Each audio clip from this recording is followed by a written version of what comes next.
तो रहीमदास जी ने पूछा बाबा तुलसी से कि सबसे बड़ा सार क्या है। तो उन्होंने कहा कि राम और कृष्ण का नाम। इतने में देखा कि एक राजा बहुत बड़े हाथी पर बैठा हुआ आ रहा है। अच्छे सुंदर से कपड़े हैं, बढ़िया सब श्रृंगार किए हुए हाथी पे बैठे आ रहा है। राजा की बात थी, वो भी अपना राम नाम लेते हुए, कृष्ण नाम लेते हुए परिक्रमा लगा रहे थे। आगे उन्होंने कौन सा दृश्य देखा कि राजा उसी हाथी को बांध करके बड़ी जोर से मार रहा है। राजा उसी हाथी को बांध करके बड़ी जोर से मार रहा है। तो बाबा तुलसी ने पूछा कि रहीमदास जी, ये कौन राजा क्यों मार रहा है हाथी को? रहीमदास जी ने कहा कि महाराज, राजा के कपड़े बड़े अच्छे थे और श्रृंगार भी बड़ा अच्छा था, और जो ये हाथी है ये धूल को ऊपर डालता है। अपने धूल को कहाँ डालता है? ऊपर डालता है। धूल नीचे सूंड से लेता है और ऊपर डालता है। राजा के कपड़े गंदे हो गए, खराब हो गए, राजा को क्रोध आ गया, तो राजा ने इनको दंडित कर दिया।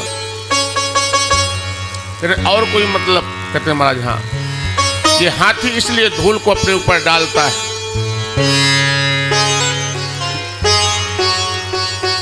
धूल उड़ावत गज फिरे कहो रहीम के ही काज।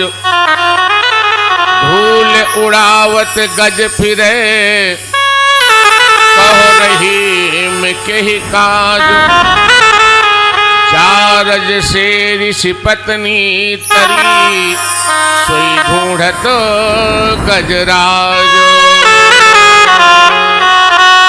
ये हाथी अपने ऊपर धूल इसलिए डाल रहा है कि जिस रज से अहिल्या का उद्धार हो गया था, अगर वही रज इस चित्रकूट की भूमि में पड़ी होगी तो मेरे ऊपर पड़ जाएगी, तो मेरे भी जीवन का उद्धार हो जाएगा।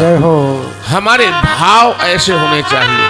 हम क्या करते हैं कि मंदिर में जाते हैं, देवालय में जाते हैं, सोचते हैं कि मंदिर देवालय है, हम कपड़े गंदे पहन करके चले जाएं। कभी भी भगवान की पूजा करो तो कभी भी गंदे वस्त्रों से मत करो। भगवान के सामने बिल्कुल साफ सुथरे होकर के बैठो, मस्तक में टीका लगा हो, कंठ में माला पड़ी हो और श्रृंगार अच्छा हो। कहते हैं देवो भूत्वा देवं यजेत। पहले देवता की तरह बनो। कैसे बनो? देवता की तरह, और इसके बाद में देवता की पूजा करो। ये नहीं कि जो सबसे गंदे कपड़े हैं वो भगवान की पूजा में पहन लिया और जो सबसे अच्छे वस्त्र हैं वो पहन करके आप ऑफिस जा रहे हो। भगवान की पूजा में अच्छे वस्त्र पहन करके। भाव अपना अपना है, कहाँ पर कैसा लगाते हो, जो जैसा भाव सोचेगा। बाबा तुलसी कहते हैं कि भाव को भाव आनख आलस हो। भाव को भाव आनख आलस हो।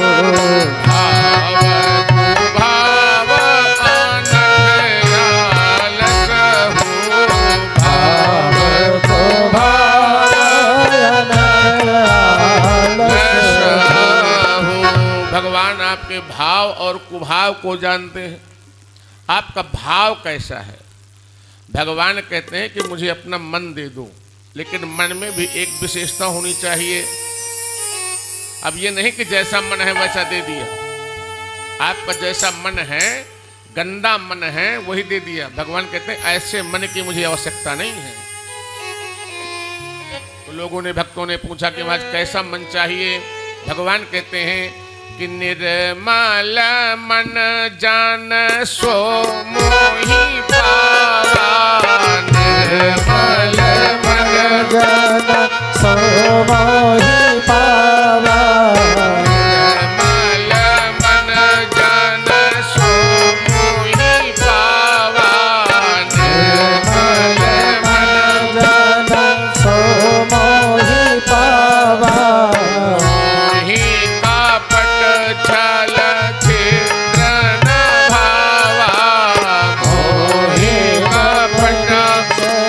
छिद्र भावा।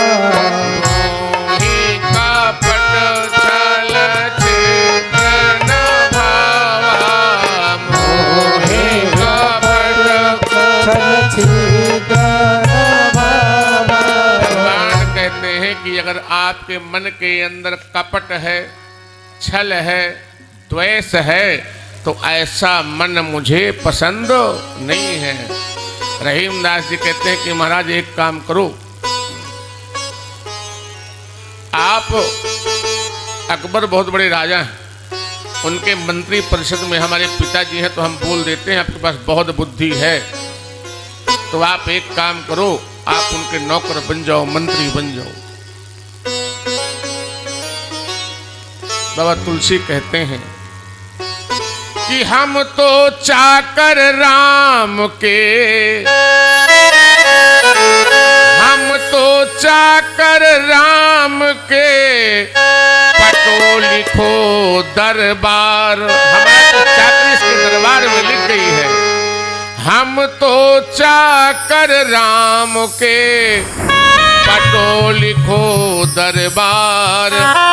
अब तुलसी का होएंगे नर के मन सरदार। अब तुलसी किसी आदमी की नौकरी नहीं करेगा, हम तो राम के हैं, हम तो राम के बन के रहेंगे, हम तो कृष्ण के हैं, हम कृष्ण के बन के रहेंगे। दुनिया में किसी के बनोगे? बाबा तुलसी ने जो है, आज शनिवार का दिन है, हनुमान चालीसा की रचना दिल्ली में किया था। कहाँ किया था? दिल्ली में किया था हनुमान चालीसा की रचना। उस समय अकबर का राज था। अकबर को पता लगा ये बड़ा चमत्कारी बाबा है। अकबर ने उनको यहाँ जेल में बंद कर दिया, जेल खाने में डाल दिया।